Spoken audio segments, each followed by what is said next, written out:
से गुजारिश करते हैं कि इस चैनल को आप जरूर सब्सक्राइब करें और अपने फ्रेंड्स के साथ इन वीडियोस को जरूर शेयर करें ताकि अहले बैत का पैगाम कि हमारे रूह को तक़वियत मिले, ताकि हमारा बदन उसके ताबे हो जाए।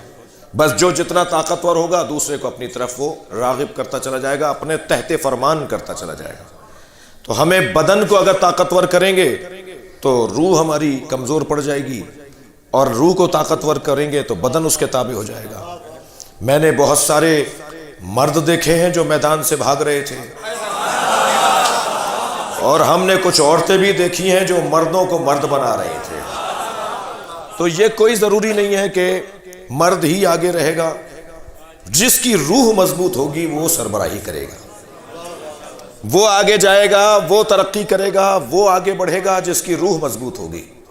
क्या करें कि रूह मजबूत हो? आप इसी मजलिस की सामने की मिसाल ले लीजिए।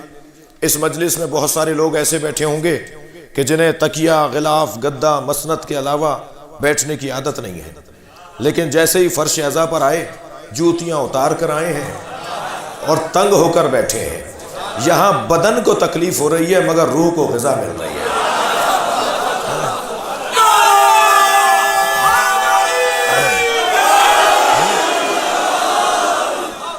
तो क्या करें कि हमारी रूह मजबूत हो जाए? तो ये तय कर लें पहले। तो मैं अपने इन बच्चों और जवानों से कह रहा हूं कि हमारा एजेंडा, हमारा मतलब, हमारा मकसद हयात ये है कि किसी तरह से हमारी रूह मजबूत हो, ताकतवर हो। वो खुद ब खुद हमारे बदन को अपने तहते फरमान बना लेगी। और जिनकी रूहें मजबूत होती हैं ना, जुमला हदिया करूंगा, जिनकी रूहें मजबूत होती हैं, अगर बुढ़ापे से हाथ कांप भी रहा हो तो उनका चलता हुआ कलम लिखता है सलमान रुश्दी वाजिबुल कत्ल है।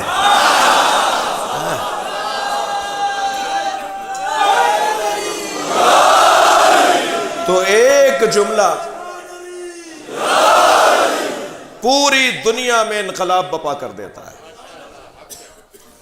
रूह को मजबूत बनाना है ताकि हमारा बदन उसके तहते फरमान रहे।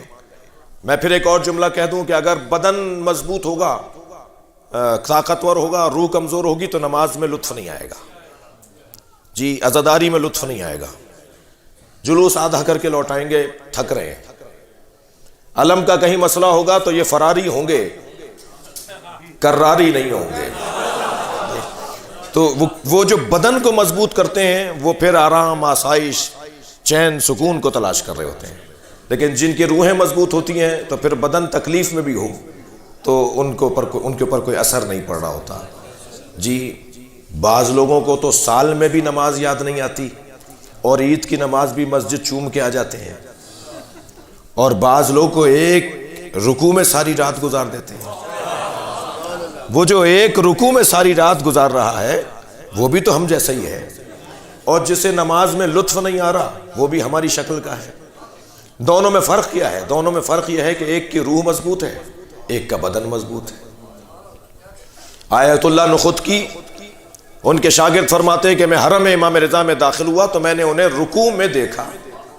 अव्वल शब था, मैं हरम मौला रज़ा में ज़ियारत के लिए गया और नमाज फ़ज्र से कुछ पहले तजदीद वज़ू के लिए बाहर आया तो हरम इमाम रज़ा का पूरा सहन बर्फ़ में ढक चुका था, छुप चुका था, और एक बर्फ़ का टीला मुझे नज़र आया। मैं उसके बराबर से गुजरा तो ज़िक्र रुकू की आवाज़ आ रही थी। वो सारी रात से रुकू की हालत में थे और उन पे बर्फ़ जम चुकी थी। ये भी है जिसे रुकू में मज़ा आ रहा है, और वो भी हैं कि जो कहते हैं कि हमें नमाज में मज़ा नहीं आता। तो दर हकीकत ज़ायक़ा रूह बहाल नहीं है। तो रूह को मजबूत करें, कैसे करें? मश्क करने से होगा, तमरीन करने से होगा, मुमारसत से होगा जी। बार बार का एक काम में जब ज़ायक़ा बहाल हो जाएगा तो वो चीज़ आदी हो जाएगी, आसान हो जाएगी। बहुत सारी ग़िज़ाएँ आपको पसंद नहीं होती, लेकिन कुछ अरसे के बाद वो उन ग़िज़ाओं के बग़ैर चारा भी नहीं होता। वो कुछ अरसे के बाद उसका ज़ायक़ा बहाल हो जाता है। जैसे हमारे ज़बान के चटखारे बहाल होते हैं, ऐसा हमारी रूहों के भी कुछ चटखारे हैं। हमारी रूहों को भी किस चीज़ की तलब होती है। जैसे हमारे दहन के ज़ायक़े होते हैं ना, ऐसे कुछ रूह के ज़ायक़े भी होते हैं। बाज़ लोगों को बाज़ लोग अजीब से लगते हैं कि ये सुबह से शाम तक 10 मजलिसें करके भी नहीं थकता, हम तो एक मजलिस में थक जाते हैं। तो भाई मसला तुम्हारे बदन का और उसकी रूह का है। اس کی روح اتنا ذائقہ لے چکی ہے ذکر حسین میں کہ یہ اس وقت تک چین ہی نہیں پاتا جب تک کہ ذکر حسین میں شریک نہ ہو جائے. یہ سارے مسئلے, یہ مثالیں جلدی جلدی میں نے دے دی کیونکہ وقت بہت زیادہ ہو گیا, کہ سارے مسئلے روح اور بدن کے اختلاف کے ہیں اور ترجیحات کے. آپ سے گزارش کرتے ہیں کہ اس چینل کو آپ ضرور سبسکرائب کریں اور اپنے فرینڈز کے ساتھ ان ویڈیوز کو ضرور شیئر کریں تاکہ اہل بیت کا